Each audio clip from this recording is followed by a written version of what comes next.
प्रत्येक दिवसासारखा नसतो. असं काऊन म्हणून राहिलो ते तुम्हाला पुढे सांगतो. आज पार्किंगमध्ये आलो तर हे कोणतरी गाडी आणली होती, आपल्याला माहित नाही कोणाची, पण भावाला बेस्ट ऑफ लक. तिथून गाडी काढली, आलो डायरेक्ट सीएनजी पंपर, 700 रुपये सीएनजी भरून घेतला आणि निघालो डायरेक्ट पहिल्या पिकअपले. मॅडमला घेऊन जात होतं आपल्या रुबी हॉलच्या ऑपोजिट साईडला जे पीजी आहे तिथं.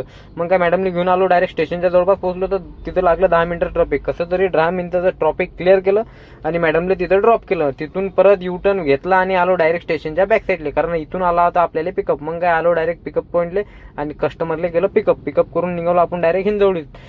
आणि रस्त्याने जाताना आपल्याला हा डब्बा भेटला होता, हा फोर्स मोटरचा सेम डब्बा सरकारनं बंद केला होता सेफ्टी नाही म्हणून.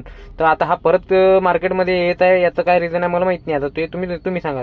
पण आजचा एक विषय सांगतो तुम्हाला की आज आपल्याला ट्रिपा पडत नव्हत्या. 10 15 20 मिनिटं आपण होतो वेटिंगमध्ये. तर विषय असा आहे की काल जे आपण कॅन्सलेशन केलं होतं त्या कॅन्सलेशनच्या आज आपल्याला ट्रिपा पडत नव्हत्या. मग काय आपण समजून गेलो होतो की कालचा परिणाम आज दिसू राहिला. तर मग जे येत होते तेच मारत होतो. म्हटलं कसं तरी करून आपण 2000 प्लस करायचं आहे. मग काय कसं तरी करून 2000 प्लस केलं.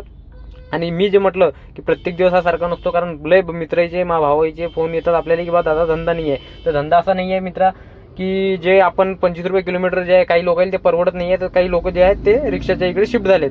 मग त्याच्यानं टेन्शन घेऊ नका. दिवस हे प्रत्येकाचे बदलत असतात, आपले बी आज ना उद्या बदलतीनच. सो आज नाही धंदा तर उद्या नक्कीच होईल, त्याच्यानं टेन्शन घेऊ नका. जसं आहे तसं चालू द्या सध्या. पण एक कधी ना कधी आपला एक आशेचा किरण जो असते तो ठेवायचा असते. त्याच्यानं उद्या आपले दिवस नक्की बदलतील, आशेवर राहा आणि थोडंसं पॉझिटिव्ह माइंडसेट ठेवा. ठीक आहे. तर आजच्यासाठी एवढंच. भेटू नेक्स्ट व्हिडिओमध्ये. तोपर्यंत take care. Bye bye. Thank you.